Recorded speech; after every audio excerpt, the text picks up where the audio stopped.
صليت على إبراهيم وعلى آل إبراهيم إنك حميد مجيد. أما بعد فإن خير الحديث كتاب الله وخير الهدي هدي محمد صلى الله عليه وسلم وشر الأمور محدثاتها وكل محدثة بدعة وكل بدعة ضلالة وكل ضلالة في النار. إن أريد إلا الإصلاح ما استطعت وما توفيقي إلا بالله عليه توكلت وإليه أنيب. يا أيها الذين آمنوا اتقوا الله عباد الله. أعوذ بالله من الشيطان الرجيم.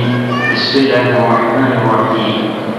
ومن آياته أن خلق لكم من أنفسكم أزواجا لتسكنوا إليها وجعل بينكم مودة ورحمة إن في ذلك لآيات لقوم يتفكرون. ബഹുമാന്യരായ സഹോദരന്മാരെ, സഹോദരികൾ, അല്ലാഹുവിന്റെ വിധിവിലക്കുകൾ ജീവിതത്തിന്റെ എല്ലാ രംഗങ്ങളിലും പാലിക്കണമെന്ന് ആദ്യമായി ഉണർത്തുകയാണ്.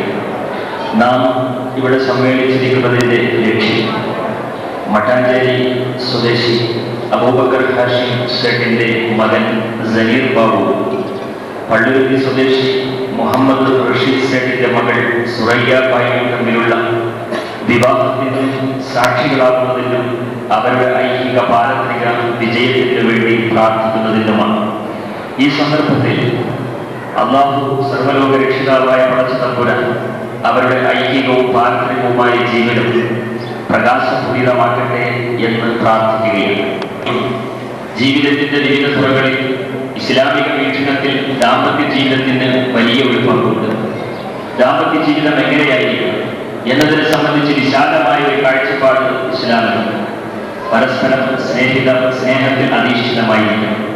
നമ്മുടെ ജീവിതത്തിന്റെ മുമ്പോട്ടുള്ള ഗമനത്തിന്, അതിന്റെ വളർച്ചയ്ക്ക്, അതിന്റെ എല്ലാവിധമായ പുരോഗതിക്കും ഏറ്റവും അത്യന്താപേക്ഷിതമായ ഒരു മൂലധനമാണ് സാമ്പത്തികവും അതുപോലെ തന്നെ സ്നേഹപരമായിട്ടുള്ള അച്ചടക്കം.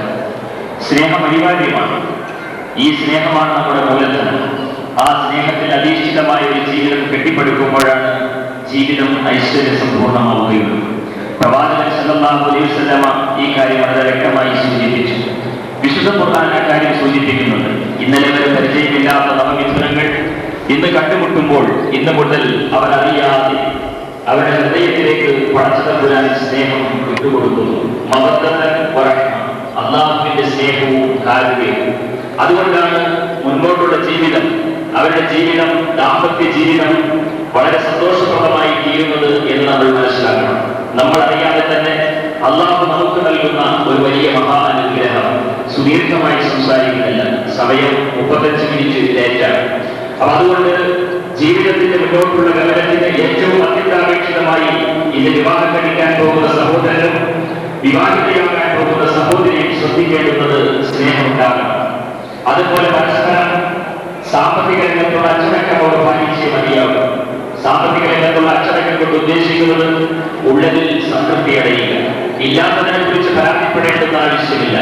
ഉള്ളത് തങ്ങളെക്കാൾ മോശക്കാരായ, തങ്ങളെക്കാൾ സാമ്പത്തിക ശേഷി കുറഞ്ഞ ആളുകൾ നമ്മുടെ ചുറ്റുപാടുകളിൽ ജീവിക്കുന്നു എന്നുള്ള ബോധം നമ്മുടെ മനസ്സിനെ നയിക്കുമ്പോൾ നമ്മുടെ ജീവിതം സമ്പൂർണ്ണമായി അല്ലെങ്കിൽ സംതൃപ്തമായി.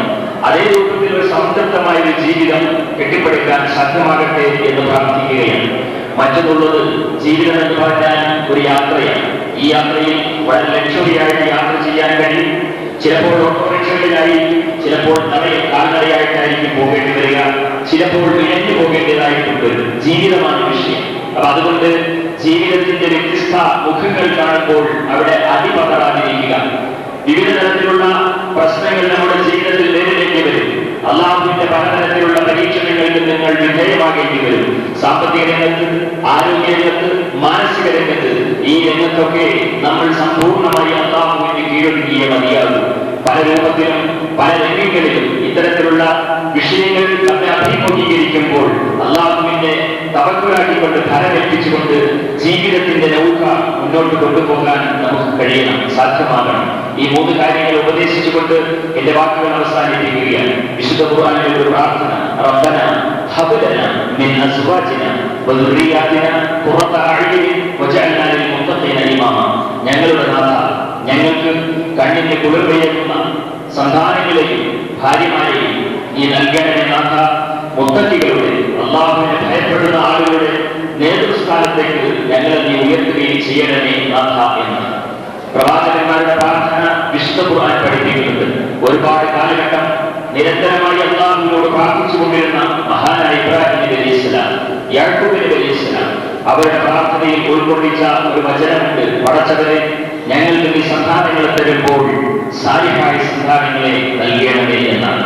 ഭാവിയെ കുറിച്ചുള്ള പ്രതീക്ഷ ഓരോ വിശ്വാസിക്കും അത്യന്താപേക്ഷിതമാണ്.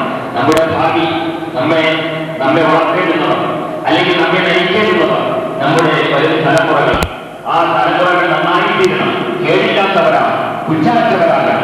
അവർ നന്നായി വളർന്നാൽ മാത്രമേ ഭാവിയിൽ നമ്മുടെ പേരിനും അസ്തിത്വം ഉണ്ടാവുകയുള്ളൂ. നമ്മുടെ പേര് നിലനിൽക്കുന്നത് നമ്മുടെ മക്കളിലൂടെയാണ്. അതുകൊണ്ട് നല്ല മനോഹരമായ പടച്ചവനെ എന്തെന്നും നീ ഇഷ്ടപ്പെടുന്ന തരത്തിലുള്ള സന്താന സൗഭാഗ്യം ഞങ്ങൾക്ക് നീ നൽകണമേ എന്ന് മഹാനായ ഇബ്രാഹിം നബി അലൈഹിസ്സലാം, യാക്കൂബ് നബി അലൈഹിസ്സലാം പ്രാർത്ഥിച്ചതായി കാണാം. അത് ഭാവിയെ കുറിച്ചുള്ള, വരാനുള്ള ജീവിതത്തെ കുറിച്ചുള്ള ഒരു പ്രതീക്ഷയാണ്. ആ പ്രതീക്ഷയുടെ അടിസ്ഥാനത്തിൽ നമ്മൾ പ്രാർത്ഥിക്കുക, എപ്പോഴും അല്ലാഹുവിനോട് നിരന്തരമായി പ്രാർത്ഥിക്കുക. റബ്ബനാ ഹബ് ലനാ മിൻ അസ്വാജിനാ വദുർരിയ്യാതിനാ ഖുർറത അയ്യുനിൻ വജഅൽനാ ലിൽമുത്തഖീന ഇമാമ. സർവ്വലോക രക്ഷിതാവായ അല്ലാഹു ഇന്ന് വിവാഹം കഴിക്കാൻ പോകുന്ന ദമ്പതികൾക്ക് എല്ലാവിധ ഐശ്വര്യങ്ങളും ഐഹിക ജീവിതത്തിലും പാരത്രിക ജീവിതത്തിലും അവർക്കും നമുക്കും നൽകുമാറാകട്ടെ. ഇന്നത്തെ വിവാഹത്തിന് മഹർ നിശ്ചയിച്ചിരിക്കുന്നത് 25,000 രൂപയാണ്. സർവ്വലോക രക്ഷിതാവായ അല്ലാഹുവിനോട് ഒരിക്കൽ കൂടി പ്രാർത്ഥിക്കുകയാണ്. സർവ്വലോക രക്ഷിതാവായ തമ്പുരാനെ, ഞങ്ങളുടെ ഐഹികവും പാരത്രികവുമായ ജീവിതം പ്രകാശപൂരിതമാക്കുകയും സ്വർഗത്തിന്റെ അവകാശികളാക്കി ഞങ്ങളെ മാറ്റുകയും ചെയ്യണമേ നാഥ. അൽഹംദുലില്ലാഹി റബ്ബിൽ ആലമീൻ. അസ്സലാമു അലൈക്കും വറഹ്മത്തുള്ളാഹി വബറകാതുഹു.